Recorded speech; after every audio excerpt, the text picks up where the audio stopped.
Wala naman akong sugat eh. Pero talagang nararamdaman kong masakit ang dibdib ko. Ang pisikal na sugat, dumudugo at mukhang masakit.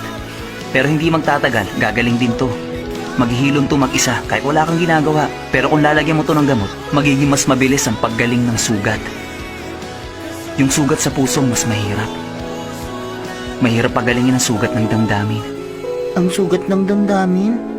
Malaki ang kaibahan ng sugat ng damdamin sa pisikal na sugat.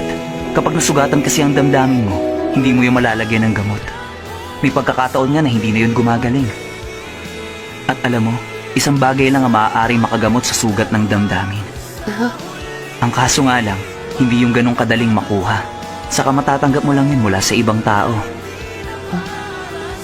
Ano ba yun?